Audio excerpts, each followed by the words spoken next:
अस्सलाम वालेकुम। आज हम शुरू करेंगे एक्सरसाइज 4.9 क्वेश्चन नंबर 1। इसमें लिखा हुआ है हमारे पास insert the H M between. दो हमें टर्म्स दी हुई हैं और क्या कह रहे हैं कि इनके दरमियान इंसर्ट करो एच एम। एच एम क्या होता है? Harmonic mean. ठीक है। अब जैसे ए एम का फॉर्मूला था हमारे पास ए प्लस बी डिवाइडेड बाई 2, इसी तरह से हमारे पास एच एम का फॉर्मूला होता है, जो मैं आपको अभी लिख के दिखाता हूँ। सबसे पहले हम सॉल्व करेंगे क्वेश्चन नंबर 1 4.9 का।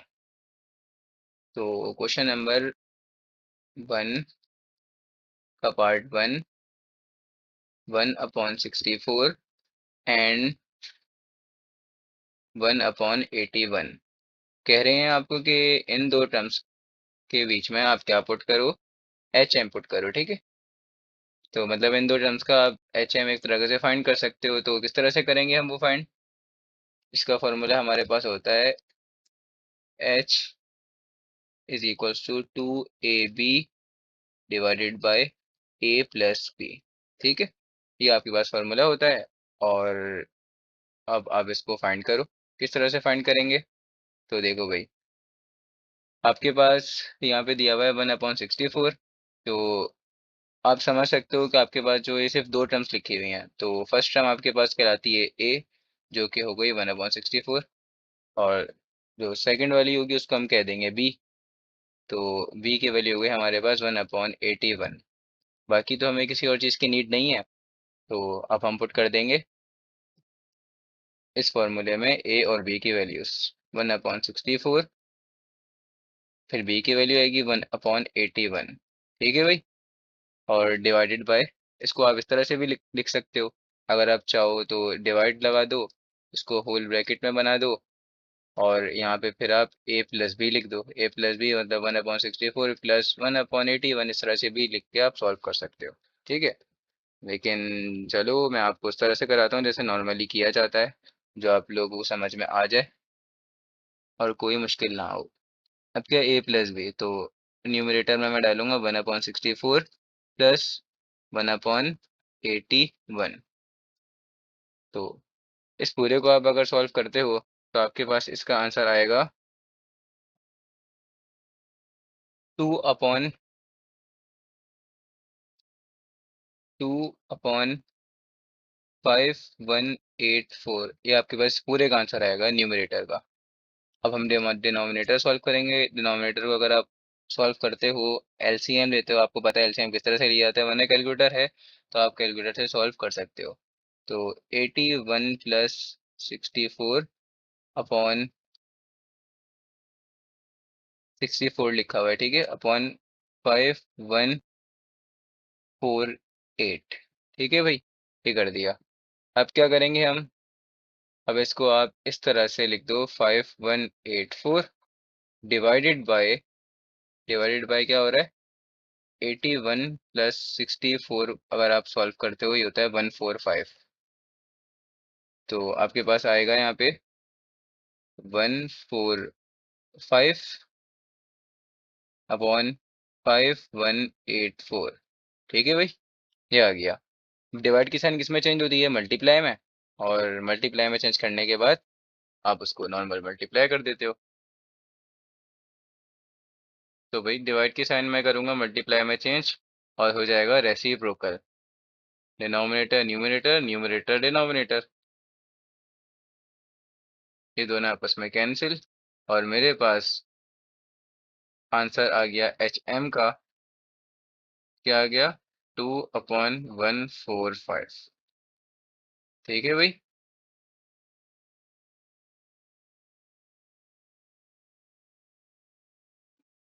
अब करेंगे पार्ट 2। आप यहाँ पे पार्ट 2 देख सकते हो, इसका क्या है, बिल्कुल सेम है। आप खुद से करो बल्कि ये सॉल्व। ठीक है, मैं करवाता हूँ पार्ट 3। तो पार्ट 3 क्या है?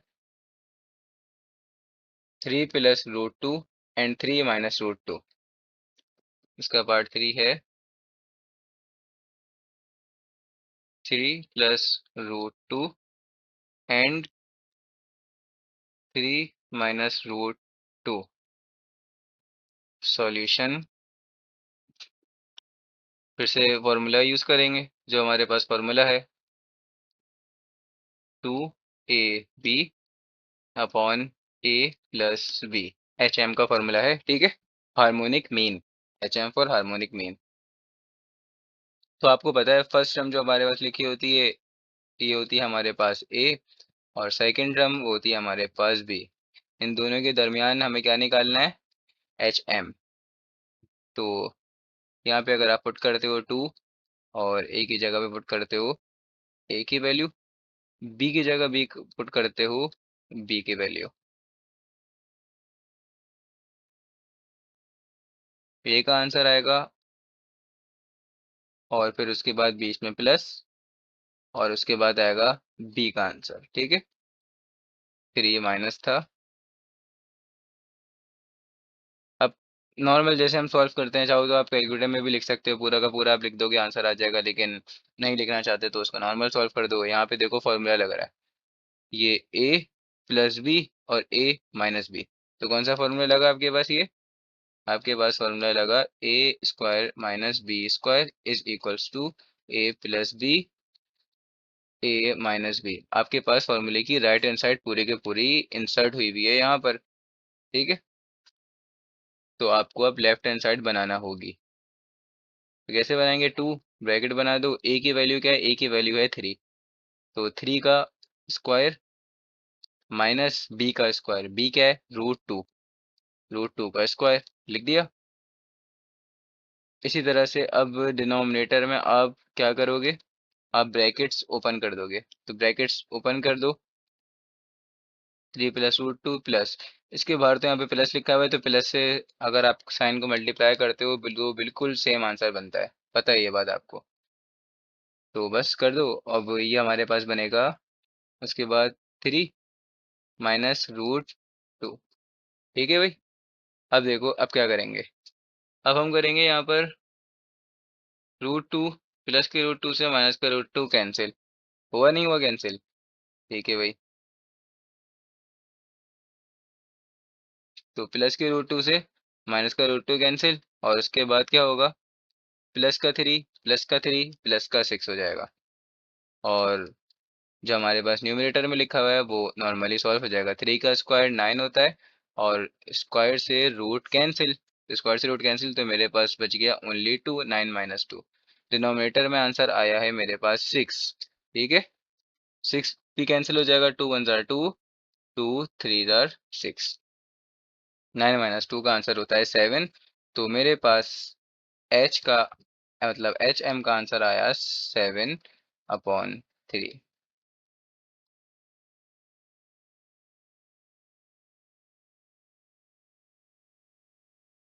अब करेंगे कौन सा, इसका पार्ट 4 कर लेते हैं। पार्ट 4 ये लिखा हुआ, 2 plus 3 iota and 2 minus 3 iota.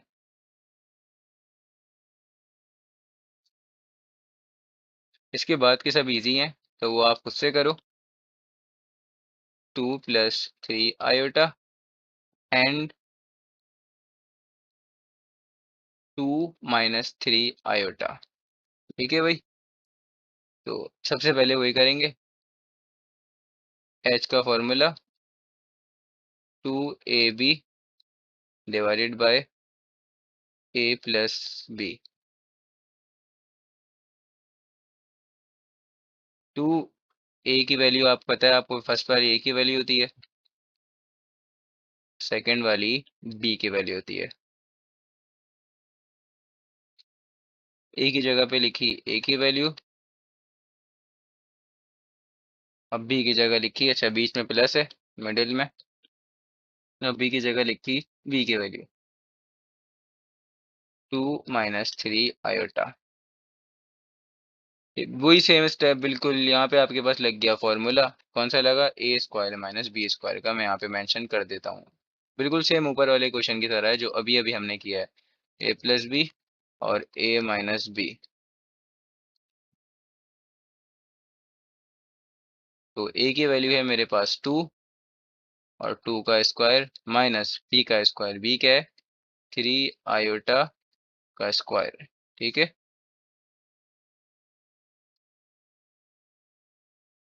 और डिनोमिनेटर में आप जस्ट ब्रैकेट ओपन कर दो normally, plus 3 iota minus 3 iota cancel, ठीक है, मतलब 3 माइनस 3 0 होता है ना, इस तरह से। और 2 प्लस 2 हो गया 4। तो डिनोमिनेटर में आपके पास बन गया 4 डिनोमिनेटर में। और न्यूमरेटर में अगर आप इसको सॉल्व करते हो तो आपके पास बनता है 2। 2 का स्क्वायर हो गया 4 माइनस, ये 3 के ऊपर भी जाएगा और आयोटा के ऊपर भी जाएगा, तो 3 के ऊपर जाएगा, 3 का स्क्वायर होता है 9, 3 3 जार 9। और आयोटा के ऊपर जाएगा तो आयोटा स्क्वायर आएगा। और डिनोमिनेटर में आपके पास क्या बच गया, 2 प्लस 2 4। ठीक है,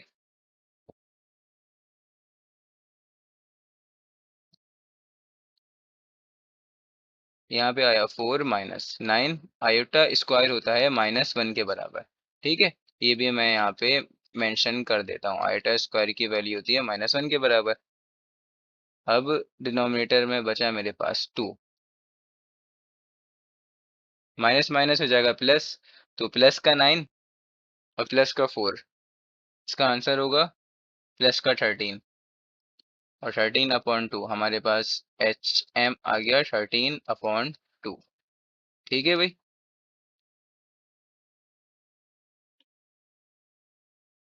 अब करेंगे हम क्वेश्चन नंबर 2।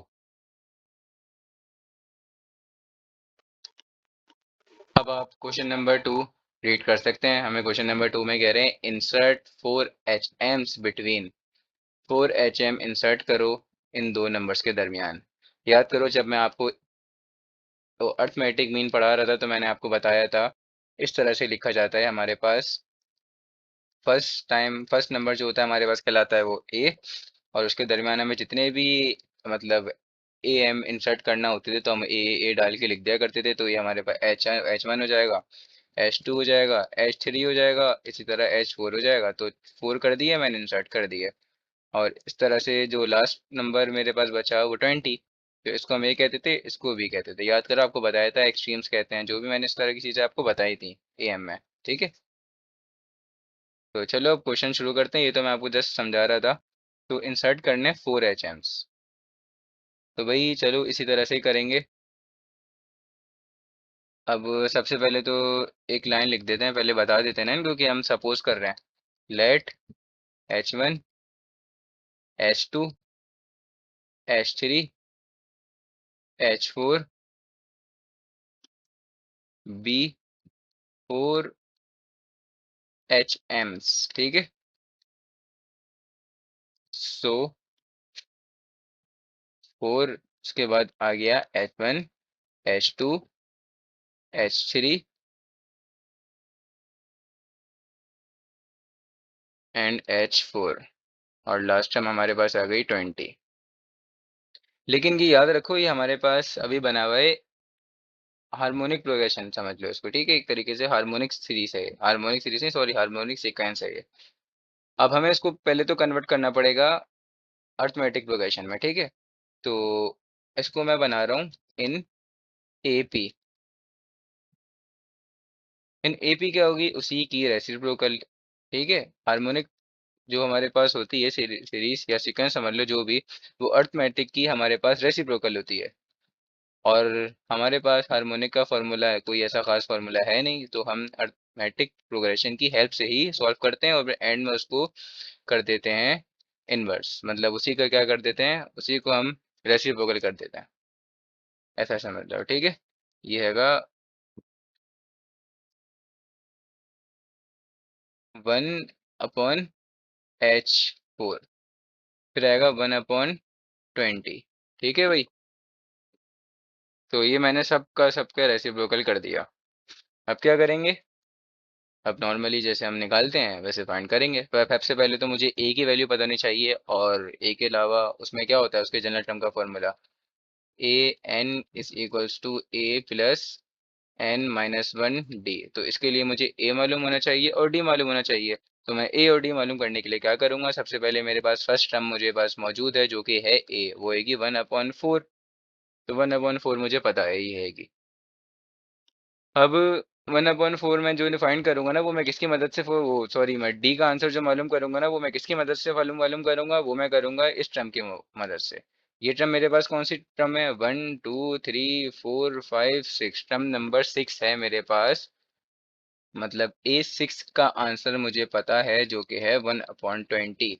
ठीक है, A6 की मदद से मैं D मालूम कर लूंगा, A और D मालूम हो गए तो जो टर्म नंबर 2 है वो भी पता लग जाएगी, मतलब H1 H2 H3 H4 सब मालूम हो जाएंगे। तो चलो भाई अब जनरल टर्म का फॉर्मूला लगाते हैं। AN इज इक्वल्स टू, चलो ये तो फॉर्मूला मैंने यहाँ पे लिखा हुआ है, ठीक है, तो अब बार बार लिखने की जरूरत नहीं है, डायरेक्ट वैल्यूज पुट करते हैं इसमें। N की जगह पे आएगा 6, क्योंकि with the help of A6 मैं फाइंड करूंगा N की वैल्यू, ठीक है। तो हम with the help of A1 नहीं कर सकते फाइंड, आप चाहो तो करके देख लेना, आपके पास डी वाला पोर्शन ही खत्म हो जाएगा, क्योंकि एन की वैल्यू 1 होगी, 1 - 1 0, डी का पोर्शन ही खत्म हो गया, ठीक है। और अब ए की वैल्यू क्या है आपके पास, 1/4 प्लस, अब यहाँ से देख लो, मैं यहाँ से देख देख के लिख रहा हूँ, ठीक है, प्लस n - 1, एन की वैल्यू क्या होगी 6, क्योंकि हमारे पास टर्म नंबर 6 है, और यहाँ से भी देख लो ये ए एन होता है ना, यहाँ पे एन की वैल्यू 6 है, तो 6 - 1, और बाकी यहाँ से आप काउंट भी कर सकते हो, ये मेरे पास टर्म नंबर 6 है इस वजह से। और अब डी डी तो नहीं पता, डी तो निकालना है, असली वही तो है, ठीक है। अब ए सिक्स की जगह पे मैं फाइंड वो पुट करूंगा 1/20, 1/4 प्लस 5D आ गया। उसके बाद 1/20 -1/4, ठीक है, यहाँ पे प्लस हो रहा था, दूसरी साइड पे जाके हो गया minus, is equals to 5D। अब क्या होगा, 20, इसका आप एलसीएम ले लो, तो आप इसका अगर एलसीएम लेते हो तो आपके पास एलसीएम का आंसर आएगा 1/20 -1/4 -1/5, आपके पास इसका आंसर आ गया। तो मैंने डायरेक्ट कैलकुलेटर में इसका एलसीएम ले लिया है, तो आप समझ जाना बस, ठीक है। तो इसका आंसर आया मेरे पास -1/5। उसके बाद आया इस इक्वल्स टू, और यहाँ पे मेरे पास अभी बच गया 5 और D, ठीक है भाई। यहाँ तक आपको समझ में आ गया सबको। अब देखो 5 और D आपस में क्या हो रहे हैं, ये दोनों आपस में क्या हो रहे हैं, मल्टीप्लाई हो रहे हैं। तो यहाँ पे मल्टीप्लाई हो रहे हैं तो वहाँ पे जाके डिवाइड हो जाएगा 5, क्योंकि हमें D का आंसर निकालना है। तो 5 अगर वहाँ जाके डिवाइड हो जाएगा तो नीचे इसके साथ जाएगा ना, ऐसे आ जाएगा, तो 5 5 ज़ार 25। तो ये बन जाएगा मेरे पास D का answer, D is equals to -1/25। समझ गए ना किस तरह से बना, अभी मैंने आपको लिख के दिखाया था, 5 × 5, वरना आप इसको इस तरह से भी लिख सकते हो, यहाँ पे मल्टीप्लाई हो रहा था, दूसरी साइड पे जाके हो गया डिवाइड, इस पूरे को कैलकुलेटर में लिख दो, आपके पास आंसर आ जाएगा। ठीक है भाई, तो अब सबको समझ में आ गया होगा, अब ए भी निकाल लिया और डी भी निकाल लिया, ये तो खैर पहले से गिवन था। तो अब हमें 1/H1 निकालना है, तो 1/H1 क्या होगा हमारे पास, चलो भाई लिखते हैं, 1/H1, ठीक है। अब आपको एक बात पता है, अगर पता होने की वाली कोई बात ही नहीं है, आपको मैं ऐसे समझाता हूँ। देखो, हमारे हमें अगर डी पता है ना, देखो डी पता है, तो अगर फॉर एग्जांपल हमारे पास एक अरिथमेटिक सीक्वेंस लिखी हुई है 1 2, इसके बाद कॉमा 3, फिर 4, ये अरिथमेटिक है, ठीक है, मैंने ऐसे ही बता दिया आपको अरिथमेटिक है, तो इसका डी मतलब सेम होगा, इसका डी होगा 1, आप चाहो तो फाइंड कर लो। तो डी क्या होता है, डिफरेंस, जो कि हमेशा आगे वाली टर्म को प्लस करके बनाया जाता है, ठीक है। तो देखो, ये +1, फिर ये +1, ये सबका सेम आएगा, ठीक है। तो पहले मैं क्या कर रहा हूँ, 1 में +1 कर रहा हूँ, तो आंसर आ रहा है 2, 2 आ गया, देख लो आ गया। फिर 2 में मैं +1 कर रहा हूँ, अगली वाली टर्म में प्लस कर रहा हूँ क्या, 1, तो मेरे पास क्या बन रहा है आंसर, 3, 3 बन गया। फिर जो 3 आंसर आया ना, इस 3 को यहाँ पे लिखूंगा और प्लस करूंगा डी, तो डी प्लस होगा मतलब 1, ये बनेगा 4, अगला वाला बन रहा है नहीं बन रहा है, ये मैंने बिल्कुल सिंपल सी एक सीक्वेंस, वो सीक्वेंस लिखी थी ताकि आप लोगों को समझ में आ जाए। तो अब देखो, मेरे पास बेसिकली जो आंसर है यहाँ पे, मतलब ये जो मेरे पास एक सीक्वेंस बनी हुई थी, इसमें मुझे ये वाला निकालना है, ये भी निकालना है, निकालना है, ये निकालना है, तो मेरे पास इससे पिछला वाला तो मौजूद है ना, ये तो मौजूद है 1/4, तो मैं 1/4 में प्लस करूंगा डी की वैल्यू जो भी होगी वो प्लस कर दूंगा, तो 1/4 प्लस, और डी की वैल्यू क्या है, -1/25। इस पूरे को आप कैलकुलेटर में अगर सॉल्व करते हो, ये माइनस माइनस हो जाएगा प्लस, तो ये आपके पास इस तरह से लिखा हुआ है, 1/4 -1/25, इस तरह से लिखा हुआ है ये, सही है ना भाई।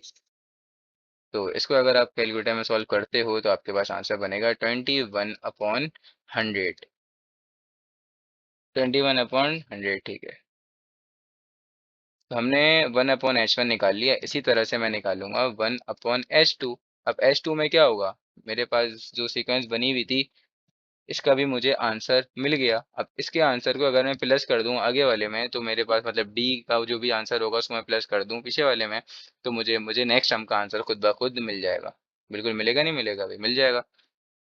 तो मेरे पास वो टर्म आई थी 21/100 प्लस, क्या करूंगा, डी के आंसर को, तो डी का आंसर है 1/25, और ये इसका मैं अभी डेमो आपको बराबर में दे चुका हूँ। तो माइनस माइनस होगा प्लस, तो वो सॉरी प्लस माइनस होगा माइनस, तो माइनस लिखा हुआ है 21/100 -1/25। इसको अगर आप सॉल्व करते हो कैलकुलेटर में तो आपके पास आंसर आएगा 17/100। ठीक है, 17/100 आ गया। इसी तरह से आप 1/H3 भी निकालोगे, इसका आंसर आएगा आपके पास 17/100 प्लस, और वही डी की वैल्यू, तो अभी इसका आंसर आपके पास आएगा 13/100। फिर बनेगा 1/H4, बस ये H4 लास्ट है ना, फोर हमारे पास वो थे ना हार्मोनिक मीन्स, तो 13/100 प्लस -1/25, इसका आंसर मेरे पास बनेगा 9/100। अब मेरे पास ये जो सारे के सारे आंसर आए ना, ये मेरे पास किस में आए हुए हैं, ये मेरे पास आए हैं एच वो ए एम में आए। अब मुझे इसको लिखना पड़ेगा हार्मोनिक मीन में। ठीक है, तो हार्मोनिक मीन में कैसे लिखूंगा, उसी का रेसिप्रोकल करके, तो बस डायरेक्ट लिख दो 4 हार्मोनिक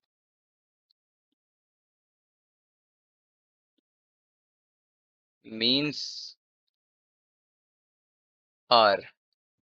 4 हार्मोनिक मीन्स जो है मेरे पास वो क्या है, उसी के रेसिप्रोकल लिखना पड़ेंगे। ठीक है, याद रखना रेसिप्रोकल लिखना पड़ेगा, क्योंकि अब मैं हार्मोनिक मीन में कन्वर्ट कर चुका हूँ, हार्मोनिक प्रोग्रेशन में कन्वर्ट कर चुका हूँ। तो 17 अपॉन नहीं, 100/17, फिर बना मेरे पास 100/13, फिर बना है मेरे पास 9/100। ठीक है भाई, ये मेरे पास पूरा का पूरा जो भी आंसर था लास्ट में आ गया। जो मैंने इंसर्ट किए थे ना चार, इन चारों का आंसर मुझे मिल गया H1 H2 H3 H4 का। ठीक है, सेकंड क्वेश्चन है इसका, आप देख सकते हो यहाँ पे 1/9 एंड 1/81, ये इजी क्वेश्चन है। अब आपको क्वेश्चन तो पता है, हमें 4HM इंसर्ट करने थे इन दोनों के बीच में, तो 1/9। अच्छा, लेट पहले तो मुझे बताना पड़ेगा कि जो मैं सपोज कर रहा हूँ क्या कर रहा हूँ, H1 H2 H3 and H4, इसको सपोज कर रहा हूँ कि ये क्या है मेरे पास, V4HM। सो तो मेरे पास जो सीक्वेंस बनी वो बनी H1 H2 H3 and H4 comma 1/81। ठीक है भाई,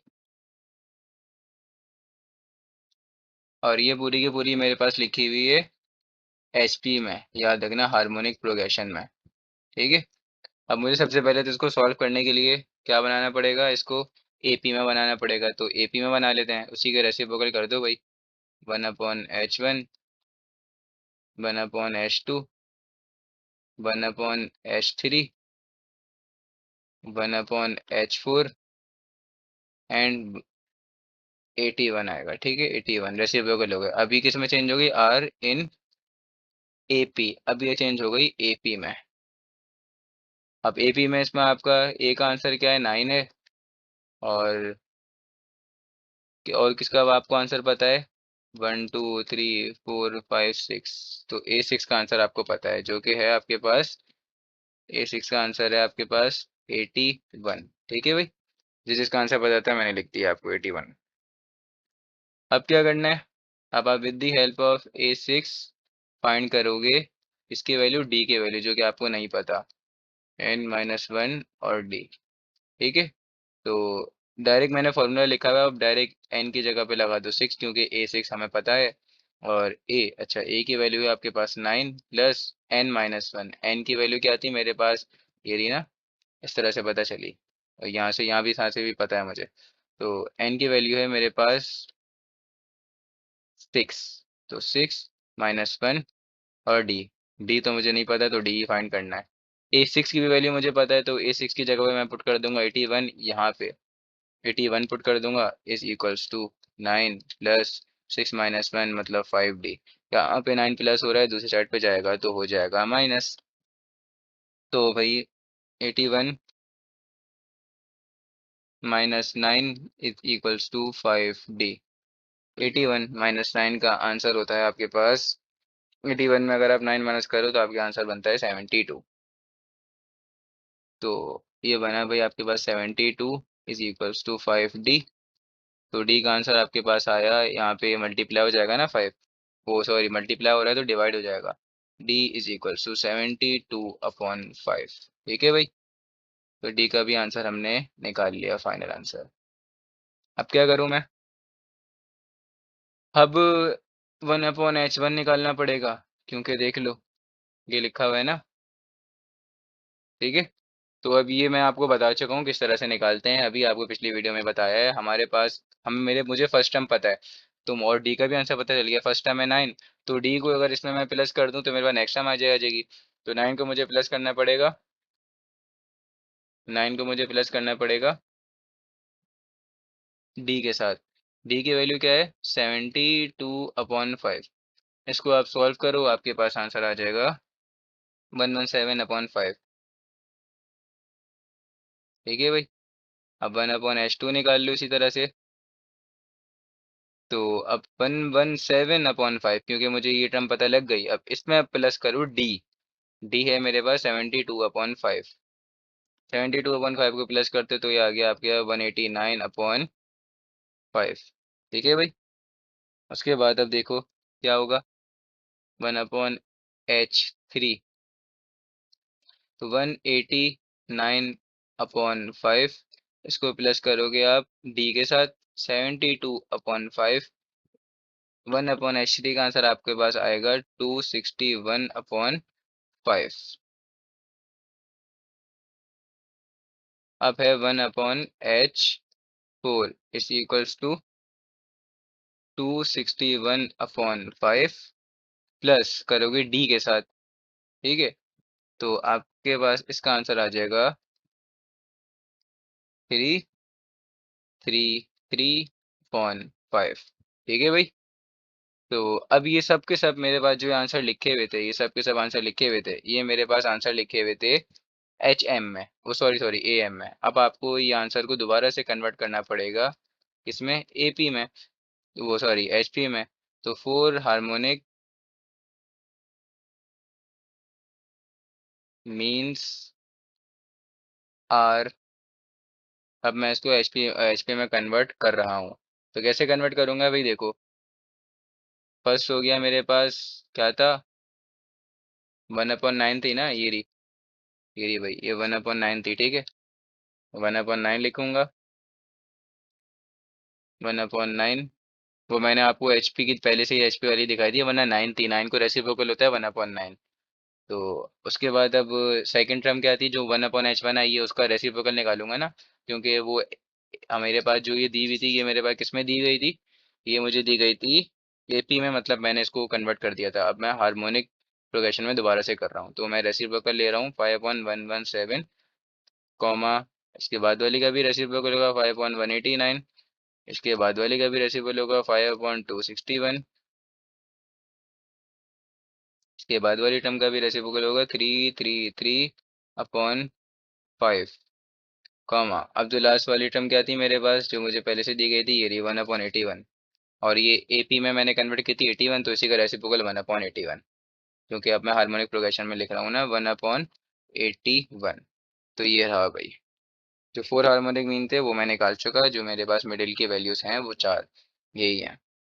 अच्छा हाँ, एक मिनट, ये तो मैंने यहाँ पे मिस्टेक कर दी, मैंने इसका रेसिप्रोकल नहीं किया लास्ट वाली टर्म का, तो ये हो गया 5/333। ठीक है भाई।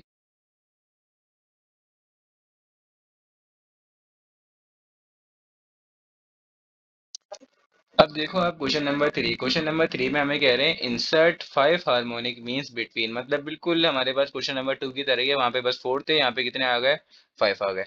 बिल्कुल सेम वैसे ही करेंगे, कोई इसमें चेंज नहीं है। तो क्वेश्चन नंबर 3 चलो भाई शुरू करते हैं।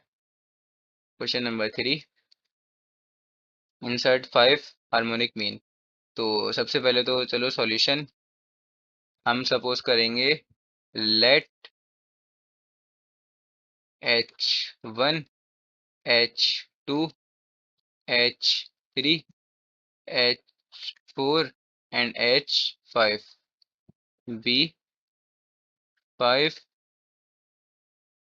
HMs।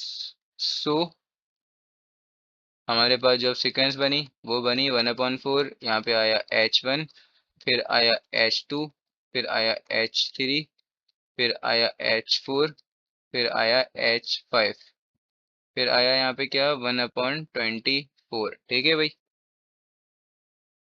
अब ये थी हमारे मेरे पास आर इन एच पी, ये मेरे पास हार्मोनिक प्रोग्रेशन में। अब आपको पता है कि हमारे पास हार्मोनिक प्रोग्रेशन में निकालने का कोई खास फार्मूला होता नहीं है, तो मुझे इसको कन्वर्ट करना पड़ेगा एपी में। अब मैं एपी क्या होता है, उसी का रेसिप्रोकल, तो मैं उसी के सबके रेसिप्रोकल करूंगा। ठीक है, जितनी भी टर्म्स हैं सबका रेसिप्रोकल, मतलब रेसिप्रोकल क्या होता है, डिनोमिनेटर न्यूमरेटर बन जाता है, न्यूमरेटर डिनोमिनेटर बन जाता है। ठीक है भाई, अभी कन्वर्ट कर दी मैंने आर इन ए पी, ये मैंने ए पी में कन्वर्ट कर दी। अब क्या करूंगा, ए का आंसर जो कि मुझे पता है क्या है, 4 है, और 1 2 3 4 5 6 7, तो A7 हैगी मेरे पास 24। A7 है मेरे पास 24, तो ए का तो आंसर पता है, मुझे निकालना पड़ेगा डी का आंसर। जनरल टर्म्स का फॉर्मूला होता है A+N-1 डी। जनरल टर्म्स का फॉर्मूला है मेरे पास ये होता है। अब का चलो वही करते हैं। A7, एन की जगह पे आ गया 7, और ए का आंसर आ गया 4 प्लस N-1। एन की वैल्यू क्या है, 7 है ना। 7 कैसे हुई, यहाँ पे आप देख सकते हो। ठीक है, वरना वो काउंट कर सकते हो पूरा का पूरा, अगर आपको काउंट करना है तो डी। A7 का आंसर आपको पता है जो कि है 24, तो 24 लिख दिया। 4 + 6 डी, 4 यहाँ पे प्लस हो रहा है तो दूसरी साइड पे जाके हो गया माइनस। ठीक है, तो 24 - 4 = 6 डी। 24 - 4 का आंसर होता है 20 = 6 डी। 6 यहाँ पे मल्टीप्लाई हो रहा है तो दूसरी साइड पे चले आएगा, हो जाएगा डिवाइड। तो 20 के नीचे आ गया और ये बन गया डी। तो 20 ÷ 6 करो, इसका आंसर होता है 20 ÷ 6, इसका आंसर होता है 10/3। तो आपके पास डी का जो आंसर आ रहा है वो आ रहा है आपके पास 10/3। तो डी का आंसर भी हम निकाल चुके हैं। ठीक है, अब डी का भी आंसर निकाल लिया, ए का भी आंसर हमें पता है जो कि ये रहा भाई। ठीक है, ए का भी आंसर हमें ये पता। तो अब क्या करेंगे, अब निकालेंगे 1/H1। तो 1/H1, तो H1 के लिए पहली टर्म क्या थी भाई, पहली टर्म मेरे पास थी 4, तो 4 पता है और डी भी पता है, तो आप 4 को प्लस कराओगे डी के साथ। ये बात मैं बता चुका हूँ, 4 प्लस होगा डी के साथ। ठीक है, तो 4 + 10/3 का आंसर आपके पास आता है 22/3। इसी तरह से 1/H2 निकालोगे अगर, तो ये होगा आपके पास 22/3 प्लस 10/3, इसका आंसर आपके पास आएगा 32/3। फिर अगर आप निकालते हो 1/H3, इसका आंसर आपके पास आएगा, पहले तो 32/3 लिखोगे, इसको प्लस कराओगे डी के साथ, तो इसका आंसर आएगा आपके पास 42/3। ठीक है, 42/3 को अगर आप सॉल्व करते हो, 42 ÷ 3, तो इसका आंसर आपके पास बनता है 14। ठीक है, 14, क्योंकि ये आपके पास सॉल्व हो जाता है ना, 3 × 1 = 3, 3 × 14 = 42। तो अब आएगा 1/H4 जो कि होगा 14 प्लस डी, तो डी हैगा 10/3, तो इसका आंसर आपके पास आएगा 52/3। फिर आएगा आपके पास 1/H5, इसका आंसर आपके पास आएगा 52/3 प्लस 10/3, इसका आंसर आएगा आपके पास 62/3 भाई। सही है। लेकिन ये सब मेरे पास जितने के जितने लिखे हुए थे, ये सब के सब मेरे पास एपी में लिखे हुए हैं। किस में? एपी में। अब मुझे बताना लिखना पड़ेगा इसको हार्मोनिक मीन में, मतलब हार्मोनिक प्रोग्रेशन में, सॉरी। अब डायरेक्ट आंसर ही लिख देते हैं। सो 5 हार्मोनिक मीन्स आर। तो वो 5 हार्मोनिक मीन्स कौन से हुए? चलो H1 देखो आपके पास, ये था। चलो ये छोड़ो, पूरी की पूरी सीरीज ही लिख देते हैं ना लाइन से, सिर्फ वो 5 नहीं लिखते, या चलो ये 5 लिख देते हैं, कोई मसला नहीं है। तो वो 5 हार्मोनिक मीन्स क्या आते हैं मेरे पास? 3/22। उसी का रेसिप्रोकल भी तो करूंगा ना, रेसिप्रोकल किया है मैंने ये। फिर 3/32, फिर आएगा 1/14। 14 का रेसिप्रोकल ना, तो 1/14, फिर आएगा आपके पास वही 3/52, फिर आएगा आपके पास 3/62। ठीक है भाई, तो हमने क्वेश्चन नंबर 3 भी कर लिया। अब हम नेक्स्ट वीडियो में करेंगे क्वेश्चन नंबर 4।